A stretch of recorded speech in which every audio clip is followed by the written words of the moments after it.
All right, this one's a little bit different because we have absolute value symbols right here, these straight lines. So think of them like parentheses. You want to do what's in there first. Now remember, when you take the absolute value of a number, say you take the absolute value of -12, that's going to be +12 because it's just how many spaces is it from 0 on the number line. So the absolute value of any number is always positive.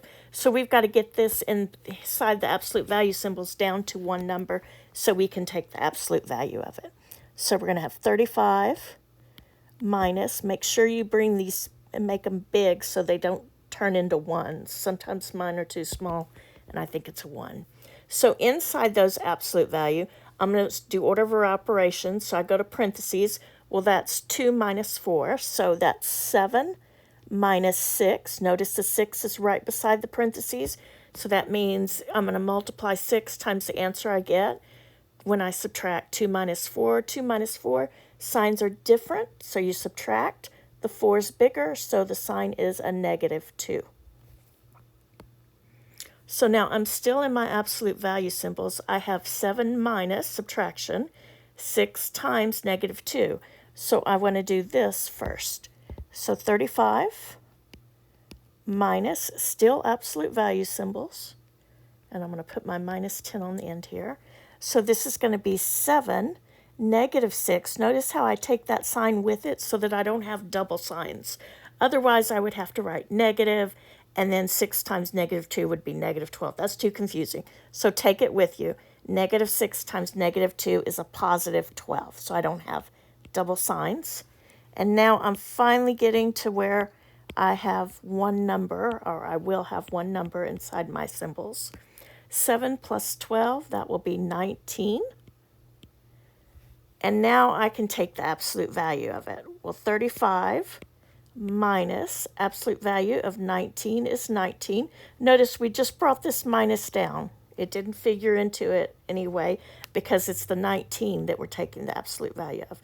And then 10. And you might want to do your symbols in another, your absolute value symbols in a different color if you're like me, because those really start to look like 9s. All right, so I'm going to subtract left to right. 35 minus 19 will give me what? 16. And then minus 10, so that equals 6 for my answer. This order of operation problem looks like it's harder, but it's not. We just follow the order of operations, and it's not as hard as it looks. So notice I've underlined the parentheses. That's where we start. So we're going to have 2 cubed plus. Now inside the parentheses, we're going to do the numerator separate from the denominator. Now notice I'm bringing down everything I'm not doing, which is outside of the parentheses.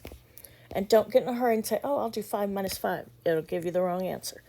So 147 plus 3, that's going to give us a numerator of 150. And then on the bottom, 2 times 3 is 6. So we're getting it down pretty quickly. So now we still doing parentheses. Now notice there is something to do there. You could count it as not anything because it's one number, but when it's a fraction like that, I would go ahead and divide it out. So that's 2 cubed, and you could actually cube your 2 and not affect the answer. Now you need to divide 150 divided by 6. Use your calculator. When you're dividing with your calculator, remember, put the top number in first, the divide button, and then the 6. If you don't have a calculator, you can go over to the side, whoops, sorry about that, and divide it out. 6 into 150. 6 will go into 15 2 times, that's 12. Subtract, bring down the 0. 6 will go into 35 times. So 6 times 25 is 150. So that will be a 25 divided by 5 minus 5. So we've gotten rid of the parentheses. Here's our exponent. Remember, 2 is the base, and 2 cubed means 2 times 2 times 2. There's 3 of them because that's the exponent. So 2 times 2 is 4, times 2 is 8. And that's one you just want to memorize. You'll see it so much. So I have 8 plus 25 divided by 5 minus 5.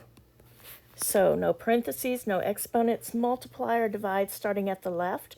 Well, we have 8 plus, that's addition. Here we have divide, so we'll do that. 8 plus 25 divided by 5 is 5 minus 5. And now we have addition and subtraction. And when you do addition and subtraction, as long as you know your rules on your signs, you don't have to go left to right. Because I can see this is a plus 5 and a minus 5, so that's 0. So that's 8 plus 0.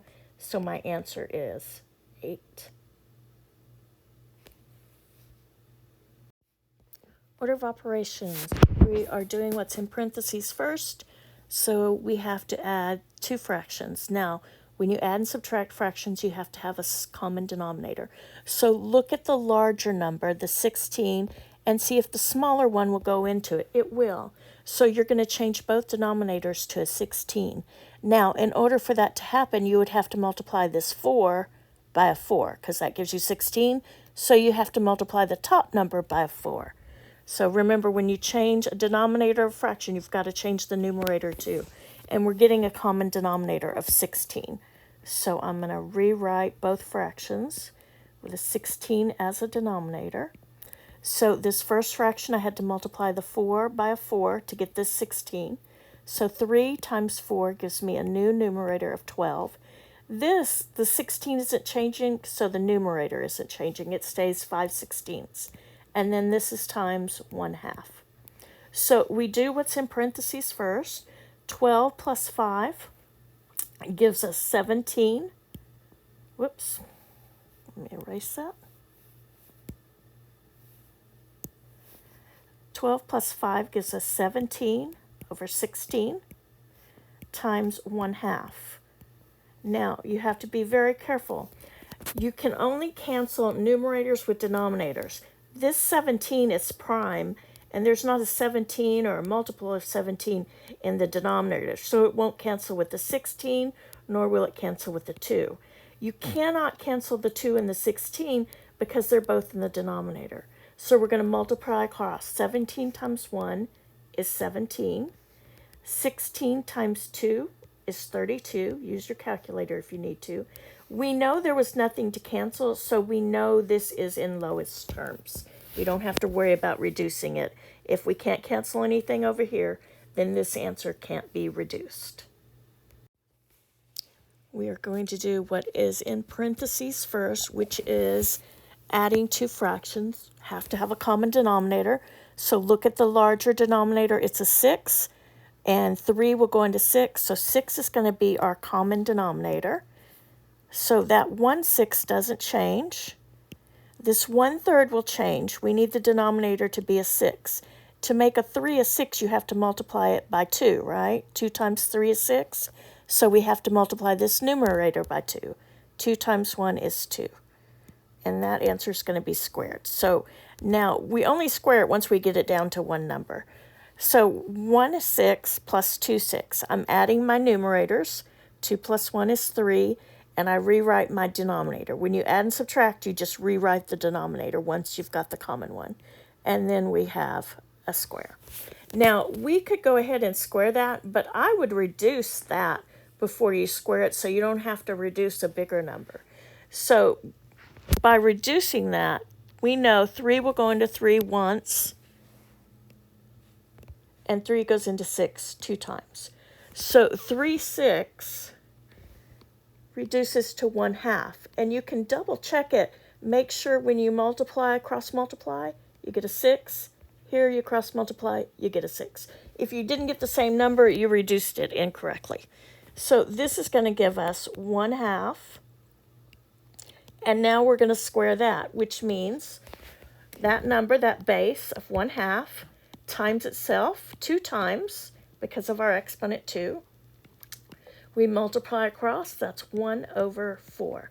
So our final answer is 1/4. Remember, you have to have the 1 on top. If the 1's on bottom, you don't need it. But if the 1 is in the numerator, you have to have it.